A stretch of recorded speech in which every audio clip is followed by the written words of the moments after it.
Oh mate, it's because I'm deaf as fuck as well, so I need to have headphones on. I'll never hear you. Yeah, literally. Have you always been deaf-like, or is it just something that's happened? Or? No, head trauma from fighting, unfortunately. Yeah. That's it. Does that happen in a certain fight or something, or just like over time? No, just sparring, just sparring stupidly hard at one point and came over to the ears. You know what I mean? Basically, got a couple of bones behind your eardrum, so I've been told, and I've basically broken these. You know what I mean? So this a while ago, I got diagnosed with this, like 3-4 years ago, maybe. Yeah. You know, so I got hearing aids and stuff, but I'm not a massive fan of them. So I just fucking grin and bear it. You know what I mean? Normally wear a headgear while sparring. Take it you don't like. No, I'm not a fan of headgear. With my big old fucking melon head. Yeah. Do a lot of people use headgear, or is it just like? I think some people use it, but some people don't, do they?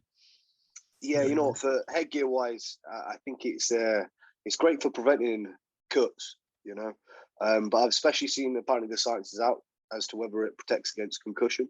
You know, I'm not a massive fan just because it shuts down my vision, and your head's a bigger target, so you can't really move your head, you know, as efficiently or as effectively, should I say? But yeah, so I'm not a massive fan, but I know some people do. It's just one of those. Yeah. How you been since gyms have reopened? You coach a little bit, don't you? Yeah. So I mean, I've been coaching since day one. It's not like nothing's changed much other than my evening classes. You know, like I do one-to-ones, and obviously I train myself as well. And I still keep. I've got fighters underneath me, so I still keep them busy even throughout the lockdown. So it's just really like the public classes that have been added on, which is just like evenings really. So that's the only difference. Yeah. Is it? Am I correct in saying you work with Jimmy Wallhead as well? Yeah. So I haven't seen Jimmy for a while, to be fair. Probably since the beginning of lockdown. Yeah. Jimmy, Andre. There's a few. Dean James, he comes to Lions Gym as well and coaches. So yeah, we've got a good few coaches at our gym. That must be good. Like Jimmy's a pretty big name, like in the UK, so he must be pretty good working with him. Like, oh yeah, mate, he's a genius when it comes to MMA. You know what I mean? And just on an experience level, there's not many people in the UK with that sort of record. You know what I mean? With that many professional MMA fights within the UK, at least, anyway. You know, so it's a plethora of knowledge. Yeah. Is he someone you were watching when you started getting into the sport yourself? Or? Yeah. Funnily enough, well, I started off watching. So it was the very first thing I watched was the Ultimate Fighter UK versus USA, which is probably about 11, 12 years ago now, maybe. And that's Andre winner's season, right? So that was like the first bit of MMA. I seen other than bits on YouTube and whatever, but like the first bit of proper MMA, and I sat down and watched it properly. And then obviously I just fell down the rabbit hole. So obviously looking at UK guys like Brad Pickett, Ronnie Man, Jimmy Wallhead, these types, you know. Yeah. It's how you know, saying it's been a while since your last fight. How's that time out been for you? It's not really been a problem. I mean, I don't know. I definitely want to fight more. You know, I want to be very active. Not that I'm getting old, but as I'm aging a little bit, you know what I mean. I need to get my record to. I believe my level is far better than my record suggests. You know what I mean. I'm only 2 fights deep in my professional career, but I know it took a long while to go pro. So I'm very confident my level, you know, sort of is far higher than my record suggests. So I do want to speed up. You know, trying to have a lot more fights far more quickly to try and bump my record up to where my level is really. But yeah, I mean, it's not been that long. I don't think I suffer from, you know, cage jitters or this type of bullshit. You know what I mean? Ring rust.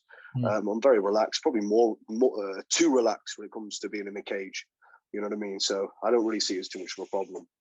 Yeah. You said before about turning pro. What was behind your decision to turn pro when you did? Well, obviously, as soon as I got into MMA and started competing, and my goal was to go pro. You know, there's no two ways about that. But me and then the owner of my gym, Lions Gym, we always decided to take our time. Like we've seen in MMA, there was always a massive rush to go pro in the early days. Well, on a side, not necessarily the early days, but earlier days, you know, people having like 1 or 2 fights and going pro. And I didn't think that was an intelligent move personally, you know.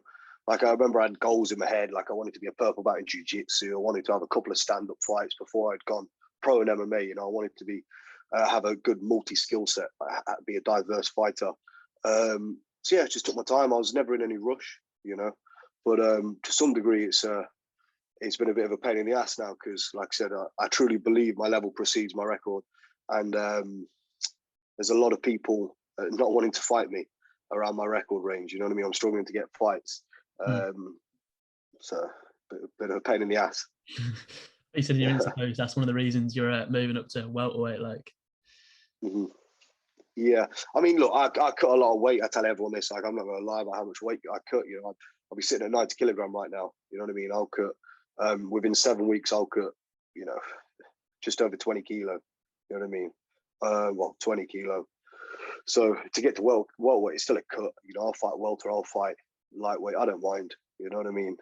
It really doesn't bother me. Obviously, stature-wise, man, I'm sure. I know lightweight's where I should be. You know, but man, I know where I stand with the welterweights, especially at a lower pro level anyway. So yeah, it's not a worry for me. I'm right saying you had a featherweight fight, but before that never happened. It got cancelled. No, I have fought feather. Yeah, when I was amateur anyway, not when I was pro. Yeah. I know it depends on what fight. There's been, I think. Oh, sorry, I thought you'd stayed at lightweight throughout your amateur career.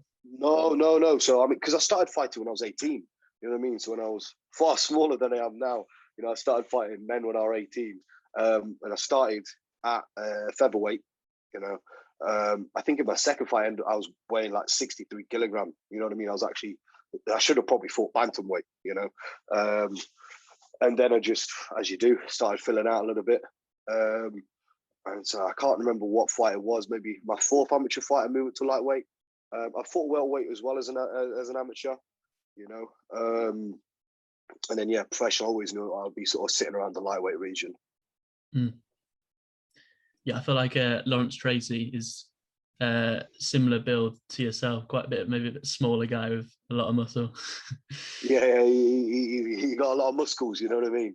But to be fair, look, I'm sure, I won't lie to you, he's probably taller than me as well, but I enjoy that, you know what I mean? I want to fight big guys, and I've fought bigger guys, you know, unfortunately on the street before, you know, so it's not like a, yeah, you know, I want to be fighting those guys, you know.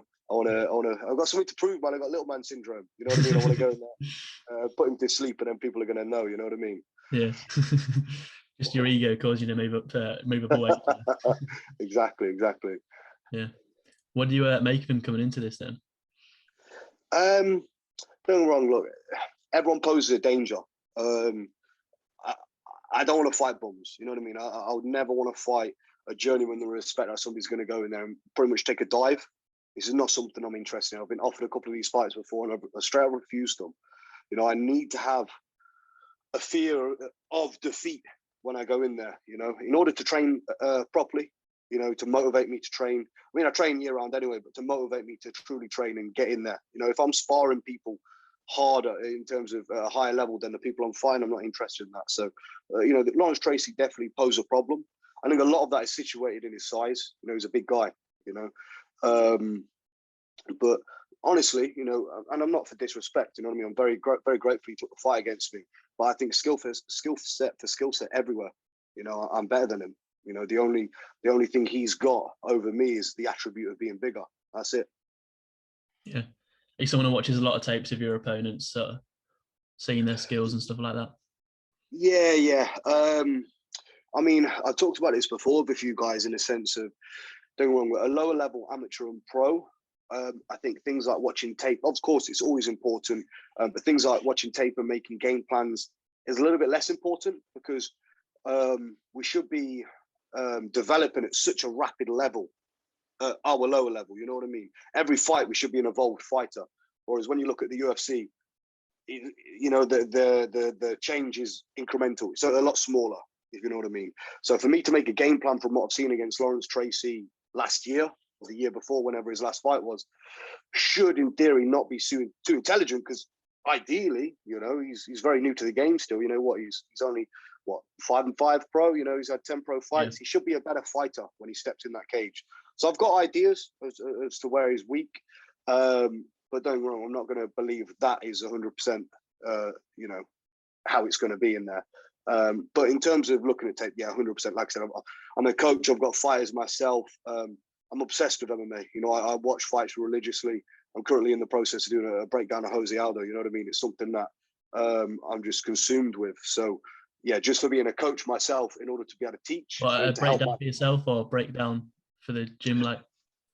For everyone, you know what I mean? I'm breaking down my fighters' opponents. I'm breaking down just UFC fighters. You know what I mean? Like, honestly, like, you should see the amount of notes. I've got notes within notes of things I write down from fights and techniques in my brain. It's a big passion. Once I'm done with fighting, I truly want to be one of the best coaches within the world. You know what I mean? I want to have a pool of UFC fighters underneath me. You know what I mean? This is a big driving force in my own career as well. I treat myself as like as an experiment in some respects. You know what I mean? I play with different things within my own process of learning, training, think weight cutting, etc., etc. Almost try and make mistakes myself. So I've been there and I've done that, and I can pass this knowledge on. You know what I mean? I feel like this is what's going to make me one of the world's best coaches. Yeah, you seem like you try and be as well-rounded as possible as well. Because I see you instruct jiu-jitsu, but I also see like a lot of your Muay Thai fights as well on YouTube and things like that. Yeah. So, I mean, it's MMA now. You know what I mean? I started with MMA. I didn't specialize in anything. I took a liking to jiu-jitsu at first. I was just you find this a lot, right? People tend to be, to some respect, a natural grappler or a natural striker. You know what I mean? You get the odd characters that are just fantastic, but normally people tend to gear towards one or the other. And I was always more of a natural grappler, just because I had a good strength and balance and awareness when it comes to grappling. So, of course, I took more of a liking to jiu-jitsu and was competing quite a lot in my jiu-jitsu in the early days. But I mean, I started with MMA, you know what I mean? So I've always considered myself a well-rounded fighter, but it's just took a little bit longer to progress my striking. But now I'm at a very confident level where, I'm happy for the fight to go wherever I need it to go and wherever the opponent wants to take it. Yeah. I feel like at this point, like with MMA as a sport, you've got to be good at everything. If you know what I mean, you can't just sort of be really good at one thing. You've got to be proficient in sort of all areas. Yeah, no, definitely. It's I mean, we've got to see it as this is the heptathlon of martial arts. You know what I mean? I think gone are the days that we're going to start to see specialists. Maybe we will continue to see specialists, but we've got to almost see ourselves as a heptathletes. You won't be the world's best javelin thrower, whatever. We've just got to be very good everywhere. And if you're not, somebody's going to find the hole. Like if I'm fighting somebody who's a better boxer, I'm going to kick him in his leg or take him down. You know what I mean? If people have got these weaknesses, they're going to be exploited. So you must be striving for mastery in every single facet of the sport. And again, there's still some people which are a little bit backwards that will just try and do enough to get by in one of the areas, be it striking or grappling. And I can't work my head around this, Like you should, like I said, be striving for that mastery. Yeah. Do you have any sort of like icons yourself that you try and you watch a lot of, that you try and replicate yourself? Man, I go through phases. Yeah, I go through phases. I mean, at the moment, like I said, I've watched every single one of Jose Aldo's fights. I'm currently in the process of doing a breakdown, so I'm rewatching them again and taking notes. So I'm absolutely obsessed with Jose Aldo at the minute. I've been a big lover of Peter Yan for a good few years. And an interview a while ago, again, we're talking years ago, 3-4 years ago, I did say he was going to be the UFC bantamweight champion. So I'm going to throw that out there. I called it before it was, but I'm a big fan of Peter Yan. So I mean, I go through phases. I wouldn't like to say one fighter over the other. One week, 1 month, I'll be liking one. Like at the minute, like I said, I'm a massive Jose Aldo fan, and then I'll change. Yeah. You said Peter Yan. How do you see the rematch of Aljo going then? Man, we all know what's going to happen here. No, honestly, truthfully, I don't think people really realise what was happening within this fight. We all know Peter Yan's a slow starter. Apart from those two knees, not really any of Aljamain's shots, his strikes were coming through Peter Yan's defense. You know what I mean? Yeah. Peter Yan's one of those people where it looks like he gets hit a lot, but he either rides with it or he takes it on a guard or he slips. You know what I mean? It's like I said, to just a normal eye, it looks like he's getting hit. but honestly, he's calculating his opponent. You know what I mean? He's working out a strategy to beat them. You know, he's a master of sport in boxing. This man knows how to fight. He's not going in there and getting punched on purpose. You know what I mean? There's a method to his madness. So I feel like even from round one, Pete Yan had his number. You know, and he's a slow starter. He's already got his number now. He doesn't need that round one or two. I feel like Pete Yan's striking defense is proper underrated, like. Dude, so underrated. You know what I mean? Aljamain, again, he's not the world's best striker, of course, but he was throwing a kitchen sink at him. You know what I mean? And like I said, Pete Yan, in my opinion, bar those 2 knees, barely got touched. People seem to not realize how good of a wrestler Pete Yan is as well. You know, he took Pete took Aljamain, down pretty much will. Same thing with Uriah Faber. You know what I mean? This dude, he's next level. The only person that I feel is really interesting versus him. He looked so scary against Uriah Faber, didn't he? Oh, mate. Petrifying, you know. Just these Russians terrify me anyway. They're like robots, you know what I mean? Yeah. It's their accent. They've just got no emotion, you know. So this dude's got no emotion. He's absolutely terrifying. But the only person that possibly causes a problem, but again, the wrestling is a question mark, is Sanhagen, you know, because Sanhagen is a wizard when it comes to striking. And now that he's partnered a lot with Ryan Hall, I can only imagine his jiu-jitsu is going to go into, you know, leaps and bounds better than what it was before, you know? Yeah. Back to your own fight, mate. How do you, obviously it's still a while out from it, how do you see it going in June? You know, I'm not entirely too sure. I've got my ideas of how I'm going to go out there and approach this man. But I think the ball's in his court, you know. I've always said everyone thinks I'm a grappler until I punch them in the face. And either I'm going to punch him in his face, he's going to fall down, you know. He's going to punch me in the face, I'm going to fall down. Or he's going to try and take me down because he don't want to be punched in the face no more. And I'm very confident he isn't going to take me down, you know. So it's going to be one of those 3 things that's going to happen, you know. Yeah, there's that. It was the 1-2 left jab right hand, weren't it, in the Brylaski fight? Your last fight ended it, yes, weren't it? Yeah. You know what was crazy about this, and my students will testify to this. I was teaching this combination, not from his low kick, because he did low kick me as I threw the left hook in response to a low kick, but it was a 3-1-2. So it was a hook, and then I did a gazelle jab. So I basically leaped forward on the jab, like you see Marvin Hagler do. He's one of my favorite boxers of all time, and then crashed into a right hand. And I taught this 3 gazelle 1-2 within a class, probably about 2 weeks prior to this fight. You know, so it's just a little bit crazy. You know, I'm there going and teaching it to my students, and I managed to pull it off in a fight. Practice what you teach. Exactly. So I was very happy with this. Yeah, you scary after that one, mate. You're like walking around the octagon, like staring the crowd down, that like it. Yeah. So again, I've talked about this before. So how I felt went wrong against the OJ fight is, like I said, I don't get nervous. I don't get too nervous anyway. I'm almost far too calm. And then when I fought OJ, it was an extreme version. Like I felt nothing. You know what I mean? I was excited. Don't get me wrong, but there was 0 nerves, almost 0 emotion. It was very strange. And I had the best warm I've ever had in my life. Like normally I warm up and feel absolutely wank, but against OJ, obviously my first loss, my first pro loss, I felt fantastic in the warm up and had 0 nerves. And I felt with this, I went into that fight a little bit too lackadaisical. So I made sure I made the corrections in my brain, you know. And when I fought Bukowski, you know, like I was, as ridiculous as it sounds, I was visualizing murdering this guy. You know what I mean? I really wanted to go in there and murder him. You know, I was very angry when the referee pulled me off him. You know, I wanted to carry on punching the man because I got into such a position in my head.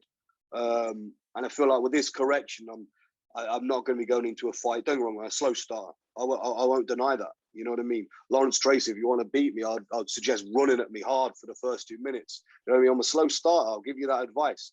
But I feel like I've corrected this. You know what I mean? I'm going in that kill mentality straight away. For a slow start, you got a few first round knockouts, right? Yeah, like I said, everyone, not many people expect the striking. I don't know, they see, like I said, my earlier fights where they see the jiu-jitsu pedigree and they expect that I'm going to go out there and grapple them. You know what I mean? But yeah, I'm very happy, very content to go out there and have a little bit of a ding-dong. That's not what I've heard a fight described before. You see how relaxed you are. Where do you think that sort of mindset comes from? I don't know. Like, again, many of my students and my friends will testify this. I'm not too emotional of a person. You know, it's like a lot of my students get upset with me because it's just they want, you know, oh, well done. They want all this type of bullshit. I'm not like this, you know. Like, if I congratulate somebody, they've very well earned it. Otherwise, it's like, yeah, fantastic. You know what I mean? Like, I'm just not too emotional. I don't get too sad. I don't get really too angry. You know, I'm sort of monotone. You know what I mean? So with that in mind, there's nothing really shakes me. You know what I mean? You know, I've been in worse positions than fighting in a cage. You know what I mean? It's a very safe environment. Let's be real. You know what I mean? How many fights have gone on worldwide throughout the years? How many people have died within a cage?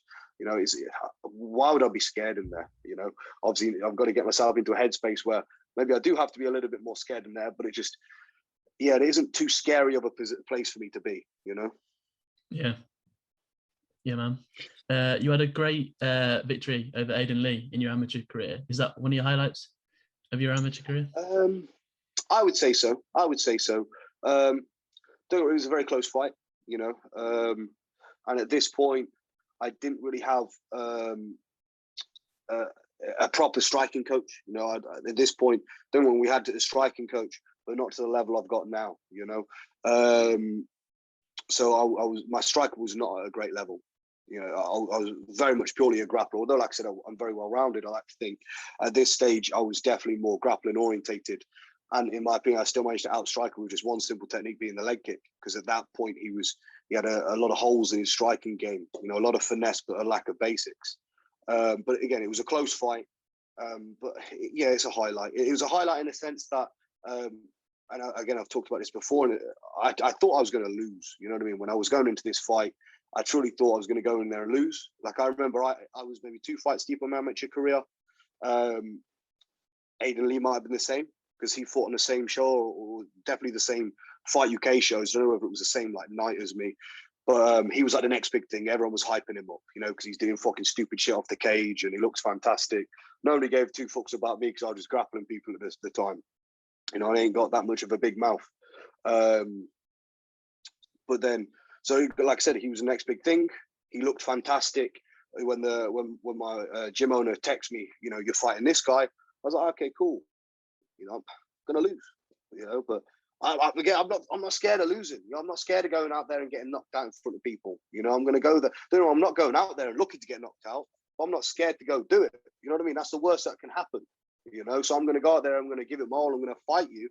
If I get knocked out, so be it. You know what I mean? That's my mindset. But like I said, because I thought I was going to lose, I was very confident I was going to lose. He was very good. And when I managed to execute the game plan I had in mind, I was happy. I was very happy. Especially to see, you know, simple things, how much it meant to my dad, you know. But it definitely filled me with a lot of confidence, you know, a lot of confidence as to, I know whereabouts I stand, you know, and a few people seen this as well, because like I said, Aidan Lee was the next big thing. Everyone was hyping him at that present moment. And I managed to take it away from him to some degree. Yeah, it was you keeping the pressure on for all 5 rounds, wasn't it? Yeah, I mean, I've got a hard head, and featherweights don't tend to hit that hard, not enough to stop me anyway. And if you notice, especially his fights prior, like I said, Aidan Lee lacked some basics in the sense every time he jabbed or threw off his lead hand, he would drift to his left, which just meant if he jabbed me, I'll just intercept him with a low kick. It was that simple. It would circle onto a low kick, you know, and that stopped him circling to his left because he got little old legs and I've got a good old low kick, you know. So he just sort of left him there in front of me or circling away, you know, and then I could pin him against the cage and start to work my wrestling, you know. But he's deceivably strong for quite a skinny guy. I'll give credit where credit's due. He's very, very strong. Yeah, yeah. You looked like you got a bit emotional after the fight. It looked like it meant quite a bit to you getting that win. Yeah. Like I said, because obviously the factor of, you know, I thought I was going to lose. Being at my first amateur title, it was my dad's birthday as well, and my dad means the world to me, you know. So for him to be there in the cage as well, you know, it was just, it did overwhelm me. You know, it was a big win.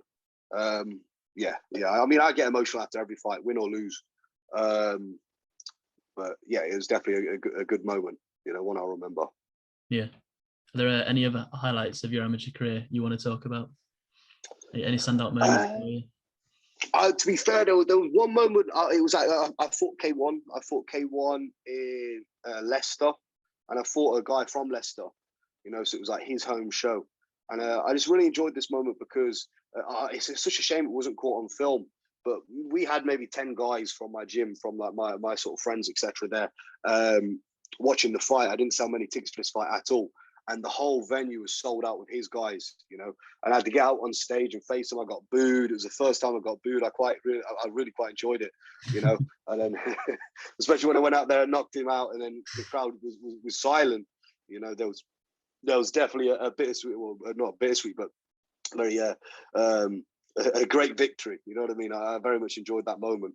So yeah, I'd probably say this was a great moment that I just wish was caught on camera so people could see it.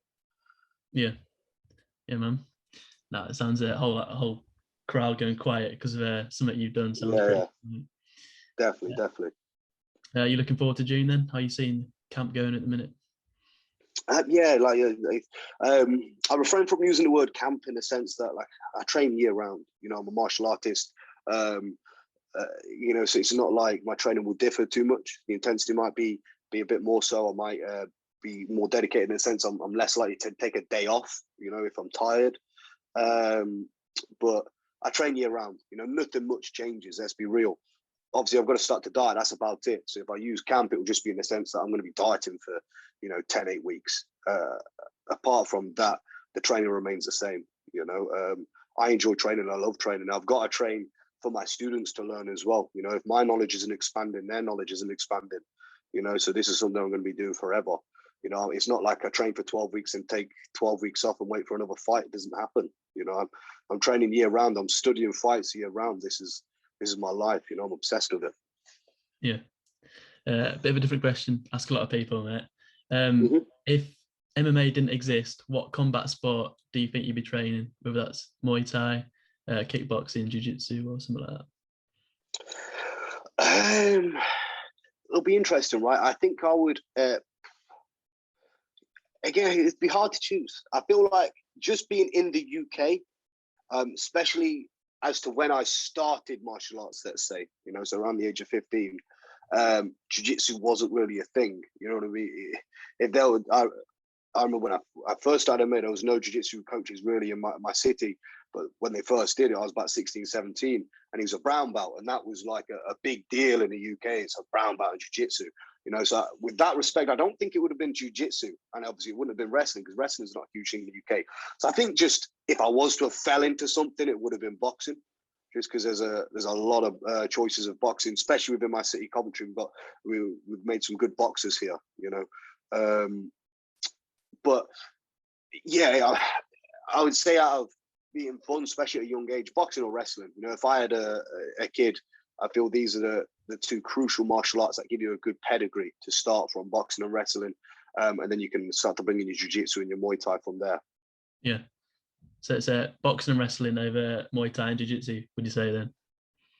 I would say so. Just because I see bad habits being brought in from traditional Muay Thai.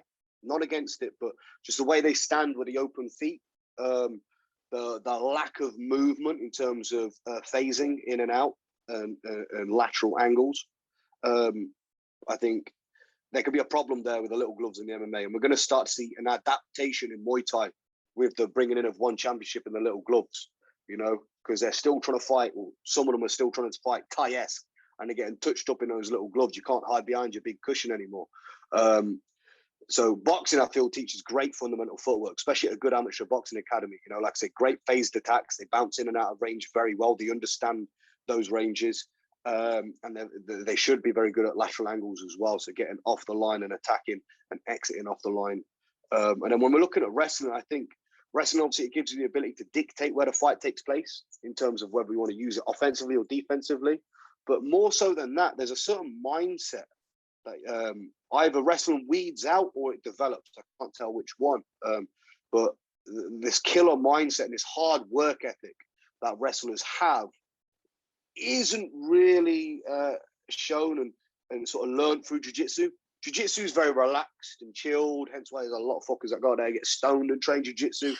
I guarantee you nobody's getting stoned and going to wrestle. You know what I mean? Yeah. It don't work that way. You know, you get your head ripped off. So jiu-jitsu, it's can be a little bit too relaxed. And if somebody goes into a fight too relaxed, like a jiu-jitsu player, again, it's going to be a bad night for them. You know, especially when we look at like old school jiu-jitsu. Someone look at some of the old Brazilian top team jiu-jitsu players. They were warriors back then. But especially modern day jiu-jitsu, it's very, very sport based and very relaxed. So don't know, jiu-jitsu is invaluable for MMA, but I think the base of wrestling would be better suited at a younger age and then bringing the knowledge of jiu-jitsu, you know. See, I think a lot of wrestlers have an easier time transitioning to MMA than, say, other way around, saying boxers transitioning, like find it easier to pick up. Yeah, I mean, just the raw power that wrestlers tend to have within their hips and their legs translates to quite obvious punching power. Look at a Mike Chandler, for example, a Tyron Woodley. You know, these wrestling bases tends to give them stopping power. Fucking Johnny Hendricks, you name it. These guys have stopping power. It doesn't work the same way from boxing to wrestling. You know what I mean? Being a great boxer might give you good movement, but you're not going to have the hips to be able to, you know, sprawl. You know what I mean? You're not going to have the knowledge. Like when you think about this, if you fight on the street against anybody that isn't trained, everyone sort of knows how to throw a punch, you know, but nobody knows how to do a double leg or do an arm bar. You know what I mean? So it's sort of instinctual within us to throw hands. You know, but it's not instinctual. Yeah, to defend takedowns, you know, or to grapple, you know. So, yeah, I just think striking is an easier thing to start to understand than grappling for sure. Yeah. What's the atmosphere like at your gym there? Is it more intense, like you say, with like sort of a more wrestling background, or is it more relaxed? No. It's definitely not a wrestling background. More, I'd say Lions Gym's always been more jiu-jitsu based. We're a Gracie Barra Academy, you know, so we're sort of headed by Braulio, is in Birmingham.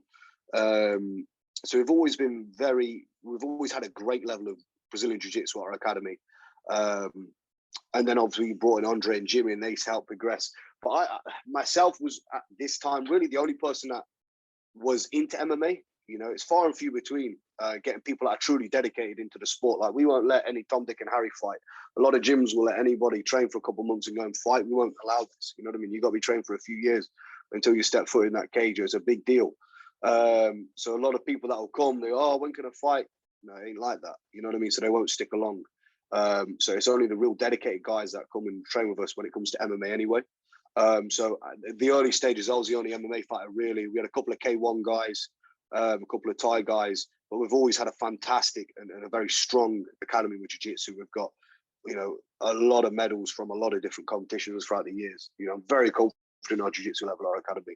So yeah, I'd say very much jiu-jitsu orientated. Yeah. No, I appreciate you coming on, mate. Thanks very much for your time. I'm looking forward to June seeing you scrap like